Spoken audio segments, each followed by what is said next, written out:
Chapter 34. An Old War-Horse. Captain had been broken in and trained for an army horse. His first owner was an officer of cavalry going out to the Crimean War. He said he quite enjoyed the training with all the other horses, trotting together, turning together to the right hand or the left, halting at the word of command, or dashing forward at full speed at the sound of the trumpet or signal of the officer. He was, when young, a dark, dappled iron-grey, and considered very handsome. His master, a young, high-spirited gentleman, was very fond of him, and treated him from the first with the greatest care and kindness. He told me he thought the life of an army horse was very pleasant, but when it came to being sent abroad over the sea in a great ship, he almost changed his mind. "That part of it," said he, "was dreadful. Of course we could not walk off the land into the ship, so they were obliged to put strong straps under our bodies, and then we were lifted off our legs in spite of our struggles, and were swung through the air over the water, to the deck of the great vessel. There we were placed in small, close stalls, and never for a long time saw the sky, or were able to stretch our legs. The ship sometimes rolled about in high winds, and we were knocked about, and felt bad enough. However, at last it came to an end, and we were hauled up and swung over again to the land. We were very glad, and snorted and neighed for joy, when we once more felt firm ground under our feet.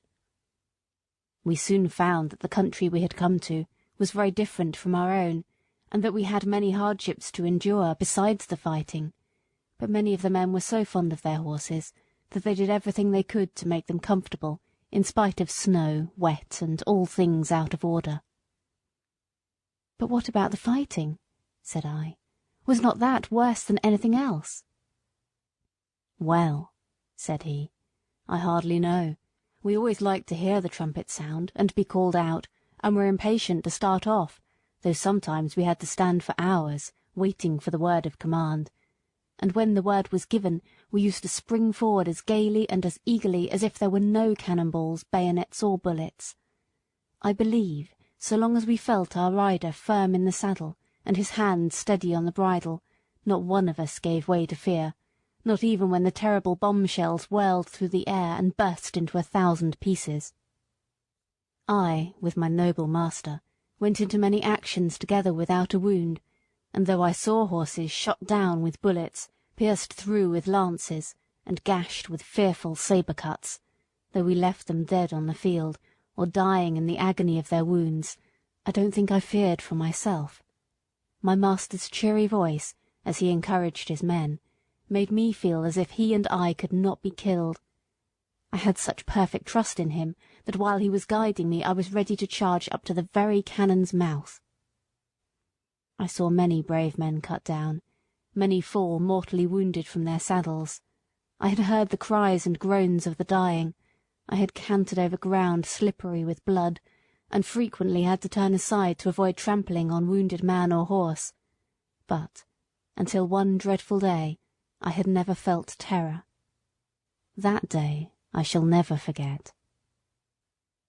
Here old Captain paused for a while, and drew a long breath. I waited, and he went on. It was one autumn morning, and as usual, an hour before daybreak, our cavalry had turned out, ready caparisoned for the day's work, whether it might be fighting or waiting. The men stood by their horses waiting, ready for orders. As the light increased, there seemed to be some excitement among the officers, and before the day was well begun, we heard the firing of the enemy's guns.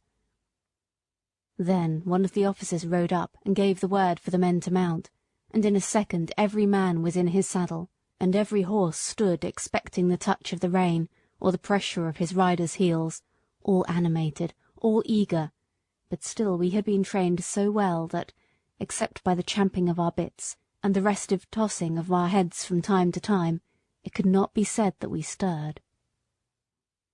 My dear master and I were at the head of the line, and as all sat motionless and watchful, he took a little stray lock of my mane, which had turned over on the wrong side, laid it over on the right, and smoothed it down with his hand. Then patting my neck, he said, We shall have a day of it today, Bayard, my beauty, but we'll do our duty as we have done. He stroked my neck that morning more, I think, than he had ever done before, quietly on and on, as if he were thinking of something else. I loved to feel his hand on my neck, and arched my crest proudly and happily. But I stood very still, for I knew all his moods, and when he liked me to be quiet and when gay. I cannot tell all that happened on that day, but I will tell of the last charge that we made together. It was across a valley, right in front of the enemy's cannon. By this time we were well used to the roar of heavy guns, the rattle of musket fire, and the flying of shot near us, but never had I been under such a fire as we rode through on that day. From the right, from the left, and from the front, shot and shell poured in upon us. Many a brave man went down. Many a horse fell, flinging his rider to the earth. Many a horse without a rider ran wildly out of the ranks, then, terrified at being alone, with no hand to guide him, came pressing in among his old companions, to gallop with them to the charge. Fearful as it was, no one stopped, no one turned back. Every moment the ranks were thinned, but as our comrades fell, we closed in to keep them together, and instead of being shaken or staggered in our pace, our gallop became faster and faster as we neared the cannon. My master, my dear master, was cheering on his comrades with his right arm raised on high, when one of the balls whizzing close to my head struck him. I felt him stagger with the shock, though he uttered no cry. I tried to check my speed, but the sword dropped from his right hand, the rein fell loose from the left, and sinking backward from the saddle he fell to the earth. The other riders swept past us, and by the force of their charge I was driven from the spot. I wanted to keep my place by his side, and not leave him under that rush of horses' feet, but it was in vain. And now, without a master or a friend, I was alone on that great slaughter-ground. Then fear took hold on me too, and I trembled as I had never trembled before, and I too, as I had seen other horses do, tried to join in the ranks and gallop with them, but I was beaten off by the swords of the soldiers. Just then a soldier whose horse had been killed under him caught at my bridle and mounted me, and with this new master I was again going forward. But our gallant company was cruelly overpowered, and those who remained alive after the fierce fight for the guns came galloping back over the same ground. Some of the horses had been so badly wounded that they could scarcely move from the loss of blood. Other noble creatures were trying on 3 legs to drag themselves along, and others were struggling to rise on their forefeet when their hind legs had been shattered by shot. After the battle the wounded men were brought in, and the dead were buried. "And what about the wounded horses?" I said. "Were they left to die?" "No. The army farriers went over the fields with their pistols and shot all that were ruined. Some that had only slight wounds were brought back and attended to, but the greater part of the noble, willing creatures that went out that morning never came back. In our stables there was only about 1 in 4 that returned. I never saw my dear master again. I believe he fell dead from the saddle.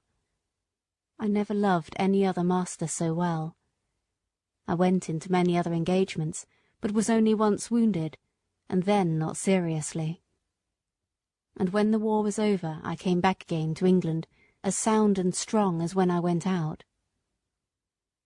I said, "I have heard people talk about war as if it were a very fine thing." "Ah," said he, "I should think they never saw it. No doubt it is very fine when there is no enemy, when it is just exercise and parade and sham fight. Yes, it is very fine then. But when thousands of good, brave men and horses are killed or crippled for life, it has a very different look." "Do you know what they fought about?" said I.